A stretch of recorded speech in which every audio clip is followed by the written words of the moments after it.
Chance for Torquay.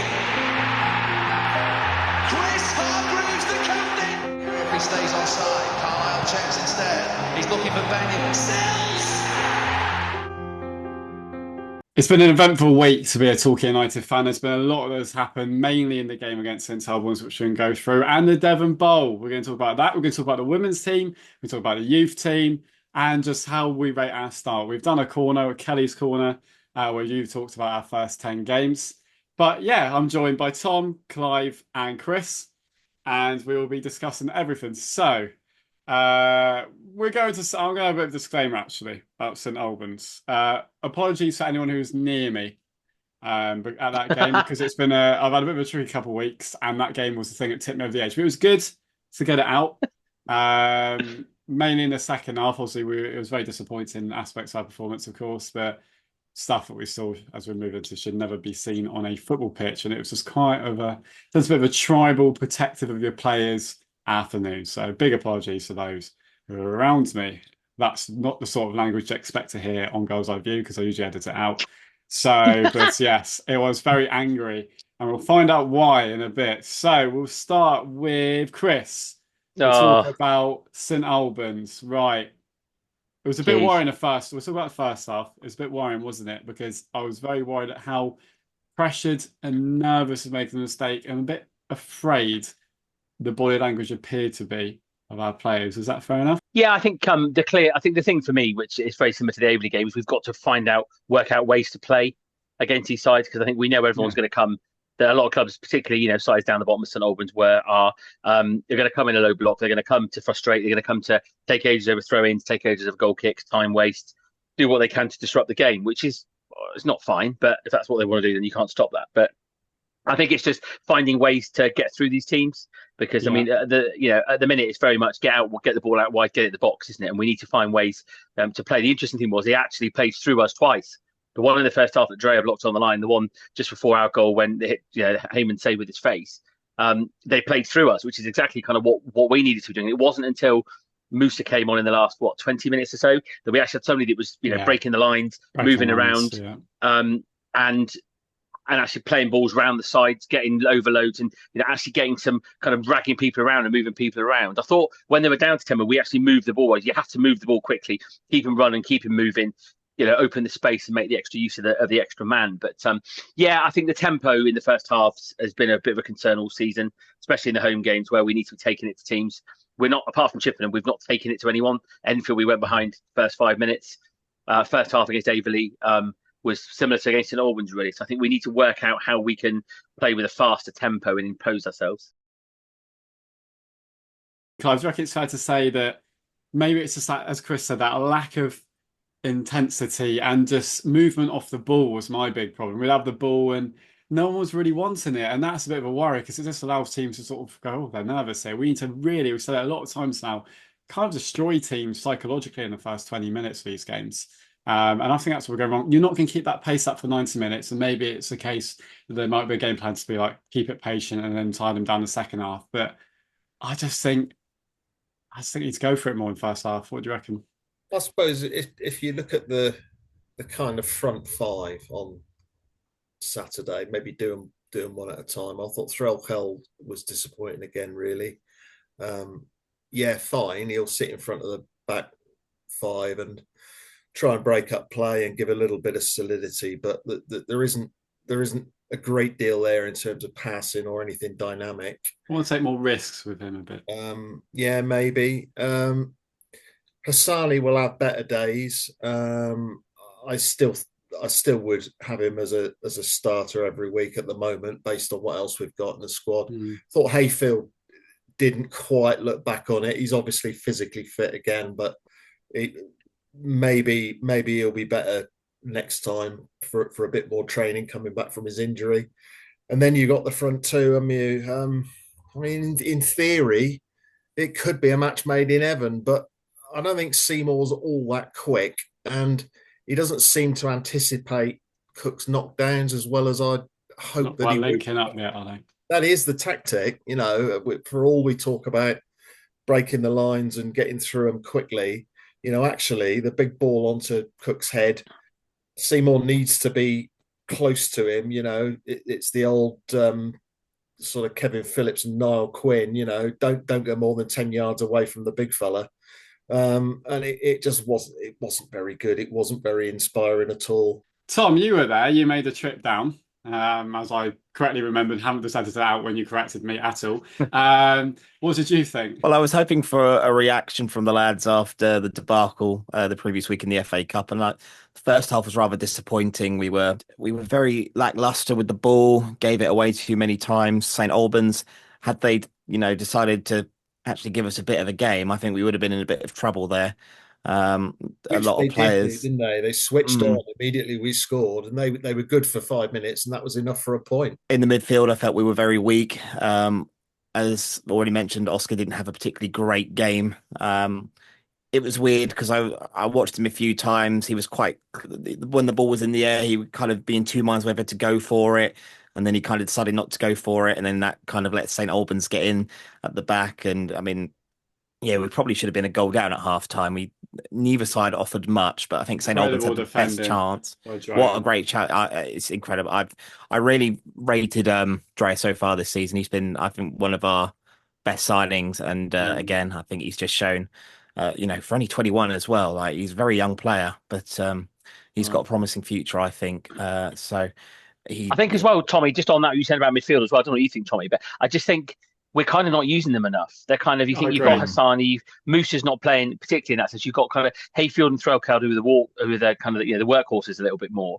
But in terms of creativity, that's what Hassani's in there for, isn't he? To pick up the ball. He's quick on the turn, pick it up on the half turn, get the situation turning at times. Just the ball's turning over, and he's just not.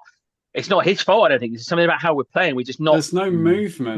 There's a lot of games where, like Averley game, they did went back to front, didn't they? Averley, for example. But so midfield wasn't really a thing. But like if you got Chippenham, how much time we had, how much space we had on the ball, we had it down, they moved it. But on Saturday, he just doesn't get in the game. I don't think it's a him thing. As people have mentioned already, the pitch was in such great condition. If you're on an opposition team, you'll be like, my God, I can actually play football on this. It's a great surface. Exactly. And I think maybe to an extent, that was why, the first half, St Albans did play some okay stuff. I don't think they'll be bottom of the division for long. We were predicted to be playoffs and dark horses this season, and you can see it's just defensive lapses that's cost them really this season so far. So you go in at half time, 0-0. It's kind of like, okay, it's kind of good. Because we probably should have been a goal down, not helped by some appalling officiating, which I'm sure we'll get onto shortly. And then, second half, again, we had a bit more of the ball. Moose is the one that was changing it for me. I'm sorry. I know Moose hasn't quite lived up to expectations yet, and obviously wishing him his recovery from his injury. But I was getting a little bit fed up with people just almost like when he did waste that chance when it went over. But I was just like, he's the only player brave enough to make a mistake at the moment. I'm a bit bored of seeing players just do like the easy option. I want to see a player be bold and try and make, they're going to make more mistakes. But I prefer to see players in the South Chippenham game move the ball forward faster. Your pass completion won't be quite as good, but you'll be getting us into areas more, exhausting the opposition. Just keep the ball at the back for a bit and then move. It's that transition, play in central midfield, then there's runs off the ball. Right now, I'll say every week, I don't think the 3-5-2 is right formation when we're not brave enough and not doing enough off the ball. It's so easy for opposition to, all right, Mark Carson out of the game, Mark Krask out of the game, cool. Or Hassani probably as well, that's fine. Get the ball into Hassani's feet, turn, play it into the next centre back, turn into that. Eventually, you will make space, move it left to right, fine. When it's just so predictable, and then here and there you can do the odd long ball because that space will happen. But it's slow and labour. I don't really understand. It's just movement off the ball. Football's quite an easy game, I think. This is all about movement off the ball and releasing the ball at the right time. Honestly, Pep. Make it difficult. Make it look difficult at times. Honestly, just pass and move. Just give something. And Musa was the one. Yeah, he don't always get it right, and there's times he needs to do less. But it's just trying to do something and, win a throw-in, gets the crowd up a bit. Just little things, little percentages of things can go your way. It's just... We needed someone to be brave, didn't we? And I missed the goal, sadly, because I was just about to tweet before Seymour put it away that I think a lot of people should have been a goal down. Hammond's made a fantastic save. And then next thing I know, we're 1-0 up. It's a brilliant finish by Seymour, but it's a terrible goal. It's a disaster by them. And then it's a terrible pass, and then that's a brilliant finish by him, I think. I don't know, but and I'm delighted he got his first goal. But if I'm honest, I was in a bit of a sulk. I didn't even really celebrate. I was so annoyed with how lack of this anything we were. This is one of those ones you go 1-0 up. It's a bit like last season. I'm not saying it's been like this season at all. And you're like, I'm not confident we're gonna, there's big problems I want to see long term that get fixed, really. So. It was almost our get out of jail free card there because we haven't played well. We've got lucky with the goal, and you would have thought, right, there we go, 1-0. Their confidence is going to be down. Let's see this game out. Let's score a couple. And we reacted in completely the opposite way, didn't we? They dominated that 5 minutes fell after and got back into it. And that was the frustration, wasn't it? Because you thought it was like the Averley game. Once we'd broken the game open, which was the key. You get a goal, you get ahead, and then they've got to come out and play a bit more. It's interestingly, my son did the report for Talky Talk, and he noticed when he was doing a bit of research, as you do when you're young and keen like he is, and Clive. Their goal difference was -7. So for a team that's bottom of the league, you would have thought they'd be getting hammered. So considering they'd lost, what did they have? They had 2 points. They'd won. Drawn 2, lost 6. So to lose 6 games, only have a -7 goal difference. They're losing by the odd goal. So you could see why. But having gone ahead, you've broken the game open. So as you said, Tom, that 5 minutes after the goal was really disappointing because we just sat back, didn't we? And there was space in between the midfield and the defence. I don't like that philosophy. I agree with being sharp, but in reason, I always think the best form of defence is attack at times. Just keep the ball going and really destroy teams. Like get that second goal and then relax. Game management then, but.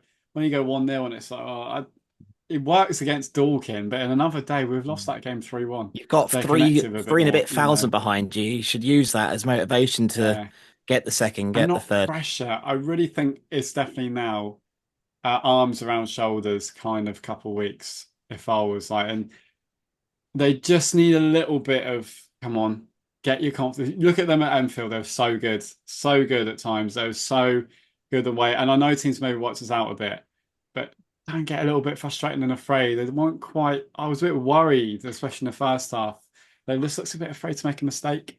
That might just be how it's. I don't know what you think. I don't know what you think, Clive. I don't know what you think, Clive, but actually, I think that we just alluded to him there, which I think is an issue now. Teams do work you out. That first day of the season, Carson and Falston just tore them apart. It was just at will, just overlap, crossing, goal, cross, goal, and but now that quite quickly people work that out. So then, which is why they're not playing in midfield, not trying to find not having Hayfield and Hassani kind of in and around Throwkel, but kind of trying to drive and push and break the lines, get in front of the strikers. That's not happening, and that's what you kind of need to have a plan B because people are working out that actually if you double up on the we've seen it a lot in the home games, haven't we, and away games as well. If you double up on the flanks, you're going to nullify the main risk, which I think, well, as I say, when Musa came on, he was, yes, they were down to 10 men, but he was in and around. Yeah, he had that shot that went over, but it might have gone in the top corner, mightn't it? And it's that kind of, breaking up the ball, moving around. Where do we pick him up? It's just kind of working out how it works. I agree. We weren't brilliant by any means, but we had more than enough of the ball and possibly enough of the chances to get 3 points. I don't want to get too down on them really. Our defence is pretty decent really. I thought there's mixed opinions about the equaliser, isn't there? It was a very good strike, but you have seen them saved. I think that's harsh on Hammond personally. I don't think he's stopping that. I kind of think when you're 6'4", you probably ought to be. I think Hammond's a very, very good keeper, and I think there may be a little part of him which thinks he could have saved. He shouldn't be used as a scapegoat for piss poor defending. No, absolutely not. But the guy was a long way out. I would say Clive on that. I think it's one of those where if you asked him, I bet he'd say, "Yeah, I think I probably." Sometimes keepers will say, "I didn't have a chance," but I reckon if you asked him, you'd look at that and think, "I could have saved that probably." I think he saves it 6 times out of 10. Yeah, maybe. My instinct at the time was that's a weak hand. As it happened, I said to my dad straight away, "He's got to save that, hasn't he?" Was my instinct. Might be wrong. I think as well that the good news is, right, we're all sat here. This time last year, we were picking up results, right? And I was fuming. I was like, we are not playing well at all. Yeah. I was like, it's only going in one way. And I don't feel like that right now. I feel the opposite, actually. No. We're still 5th, 4 points off top. And we've had a tricky few weeks. They happen in seasons all the time. We've had a tricky few weeks. There's no getting away from that. but like we're a lot better than we were last season, and it feels like there's a lot There's more only to one come. team. I think we There's set only, the standards over a little bit too high almost at the start in a way because how good we were looking. I generally thought after the Dorking game, I was like, I think we can be title contenders, and we still can. I think Bishop's Cleeve apart because they were really good. I've only felt that Dorking have looked better than us in a game. Yeah, and I think we're losing games that we could easily win. totally. So one or two of them go a different way. Jenkins And Davis doesn't scuff that 3 point shot. We win playoff. 2-1. Referee Yeah. decision at Welling and that a couple half chances. We didn't play great, but we win that 2-1. Whatever. Worth a point at Farnborough. Yeah, worth a point at Farnborough. We've been in games. It's not like we're absolutely like Worthing 3-0 last year and those like pathetic away performances. It's only Bishop's Cleeve. Oh yeah. So it's I think like as well. You can. This is what I was thinking about this earlier on. This is very much a half glass full, half glass empty type of Yeah. question right now because you could say, yeah, we're fifth, 4 points off the top. That's fine. Yeah, but had we won at Welling? Had we won on Saturday? Yeah. Had we not given away a stupid about Farnborough? We could be top. This is very much how you look at it. But it's like Paul Watton said to us a couple of weeks ago. And we've only played that one game since then in the league, haven't we?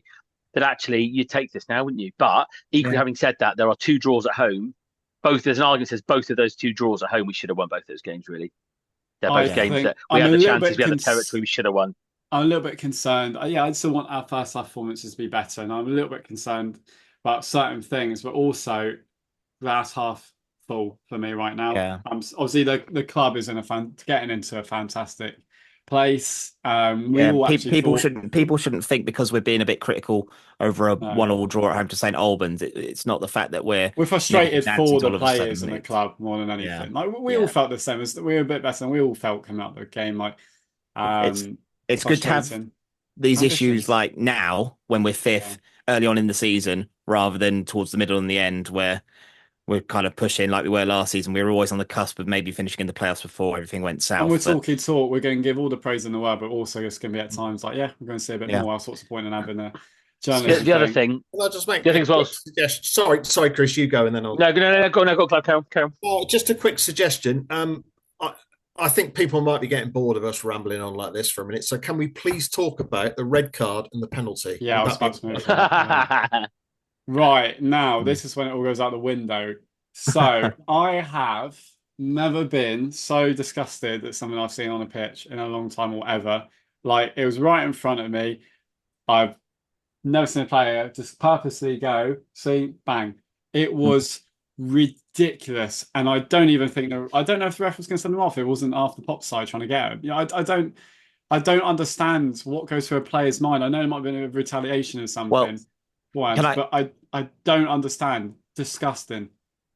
Well, I'll quickly bring up because Mark from the Travel Club brought this up to him, and I stood next to him actually. Just before that incident, there was a little coming together with Palmer and Bantam where they were kind of kicking at each other just slightly as they were trying to challenge for the ball. And I noticed that Palmer kind of had a little kick out at Bantam a couple of minutes before. So I do wonder if that's played a role into the elbow. But anyone trying to defend that, it's an absolute disgraceful elbow. It's not. He's even gone with he's gone with the furthest elbow. It's not even the one closest to him. He's gone with his furthest elbow and whacked him. And I'm so surprised he wasn't more seriously injured. It was that bad. But for the referee to book Dreyer at first for pleading for a red card, like, I mean, come on. Like, shows everything about what is going on in this league. I don't understand it. I just don't understand. You've got to protect players like this. You can't be, that is the referee's job. They have to protect the players that are on the pitch. Yeah, that is their responsibility. The FA directives are more important, aren't they? Oh, you've got to book a player if he asks for someone else to be booked because their teammate's been badly injured. His reaction's supposed to be at that point.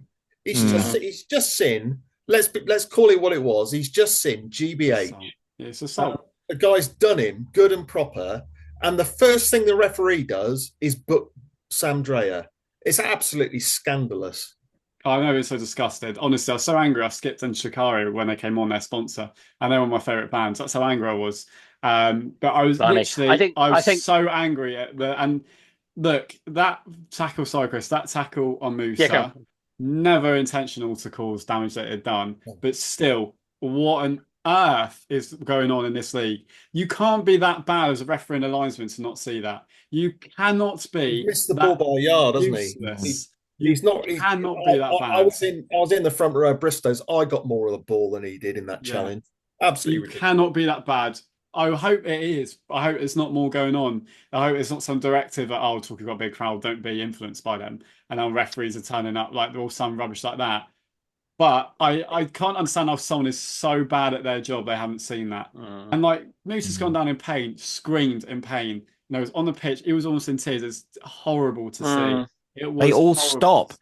All the St Albans players stop. Yeah. They're just waiting for the whistle to blow. They know it's a penalty. Apart from those incompetent fools in black, I mean, it's a disgrace. And quite honestly, we've been on the fair end of poor officiating in our past, but honestly, it does feel like there's been some directive against us, and I'm sure other fans watching this will laugh at that, but I can't recall another club, especially at this level, that seems to get on the end of really poor decisions at the moment. You can't be that incompetent at your job. You cannot be that incompetent.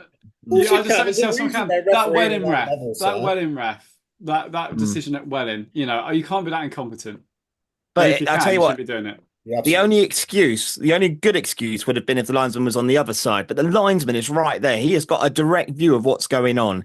He's obviously been told by the referee not to make any big calls. It's the referee's call. You're just there to decide where, a throw-in's going to go left or right. It's an absolute disgrace. And knowing, the refereeing at this standard of country, he'll be promoted to the Football League next week. Yeah. Must be nice. I think a couple of things I'd say on the referee, and I'm doing my best to be as calm as I can be on it. I think the injury to Moose is irrelevant. In the tackle, the injury is irrelevant because if the tackle's the tackle, if it's a foul, so I mean it's a penalty all day long. So there's no point debating that. I think on the elbow, which I think the part I found disappointing, Clive, you were. It was over the other side to where we were both in the bench, weren't we, Clive? So it was the other side to where we were, but you could tell straight away from the reaction of the pop side. Yeah, fans are fans, but you could tell straight away. You could tell from the reaction of the players. Our players straight away were like, crikey. As soon as somebody had seen his face, there were two or three were like, get here to the medics. That tells you something. I think the thought I found disappointing, which I saw over our side, was that their coaches were smiling, thinking it was funny, and they were doing that and saying, "Oh, clash of heads." And then when Palmer eventually could walk in a straight line, their fans were booing him and saying, "Cheat, cheat, cheat," as he walked off. And you're just thinking, well, if you've actually watched what's just happened, it's not, is it? And I think a couple of things disappointed me about it. But I think on the refereeing, I don't believe there's a directive because I like to believe there isn't a directive because I don't want to believe that the powers that be are doing that. But what I would say is I think there's no doubt that it's a big day out for the referees, just like it is for the opposition, which we're finding. It's a big day out for the opposition. And that game just got too big for the referee. The stadium, the people, they don't come across that amount of people anywhere else in our league. So the game just got too much. The fans, the reaction, the noise. He started just booking everyone who spoke to him, and he became awful. Yeah, and as I said before, my sister's refereeing. Something she says a lot, and my dad we talk about is that a lot of referees will say you're not to give anything. It's my job, and they were mic'd up. So that linesman knew what he'd seen, so his flag kind of twitched. It was almost like he kind of went, "Oh, crikey, no, I'm not allowed to give it," but he's allowed to say through one of these, "That's a penalty. He's kicked him. It's a foul."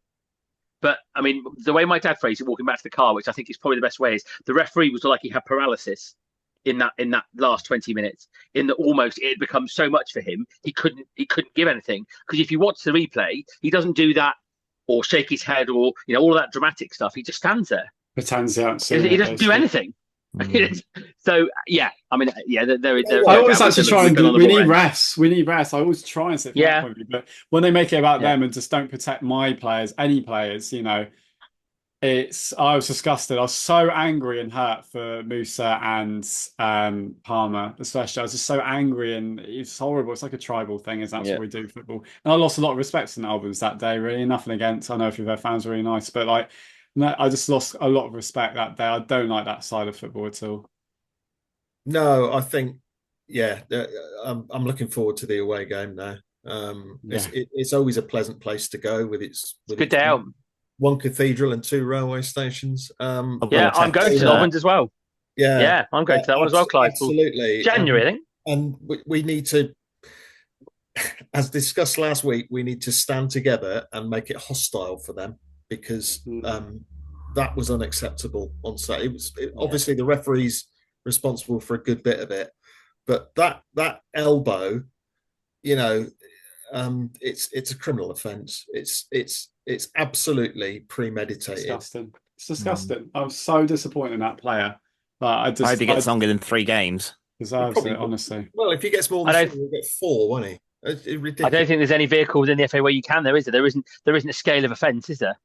What a pathetic, that weak-minded Preston person fella, to do that. Honestly, disgusting. that Preston fella that bit Disgusting. the Blackburn bloke will get done, won't he? Because it wasn't seen by the officials, even though again it was in front of the line. And he went like that to him. Yeah, and I mean, he could see him showing it, but I mean, it's clear as day on the replay, But and again, within, not that I would say you want VAR in the Championship, but within seconds on the replay on the telly, you could see what happened. What hard. So I mean, he'll get properly done, won't he? But I don't think he won't get more than 3 games because I don't think there's any vehicle whereby you can say actually that's proper wrong. That's very out of 10 games. Yeah. I don't think you can. There's not a level of naughtiness, is there?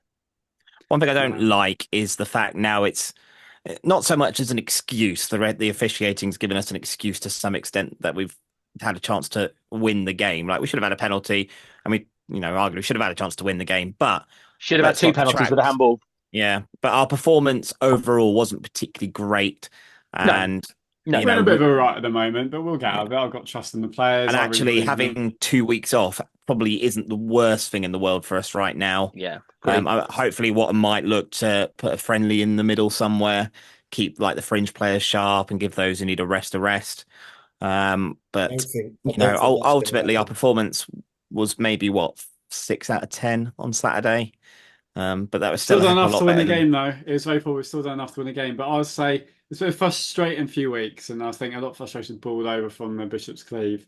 Let's not lose our heads here, even though we've spent a lot of about 50 minutes of the last 2 weeks doing that. It's we expect a bit better, and we want to see the players thrive more. We want to see everyone thrive a bit more. But we're still 5th in the league. It's still a decent enough start. I was just going to say, Swanee, what I would say is we need to go and win an away game. Because the away form's a bit of a worry. I know you mentioned it last week when I wasn't here, but the away form's not great. We need to go to somewhere like Hampton, which is a bit, sort of game. What are they? 17th, 18th. Go there, get a win. Say right, okay, this is it. Get yourself 3 points on the road because the home form's always important. But sides that win titles, getting playoffs, whatever, their away form's competent, and at the minute it's not quite there, is it? Here's Hargreaves, chance for Torquay. Chris Hargreaves, the captain. If he stays onside, Carlisle checks instead. He's looking for Benyon. Sells!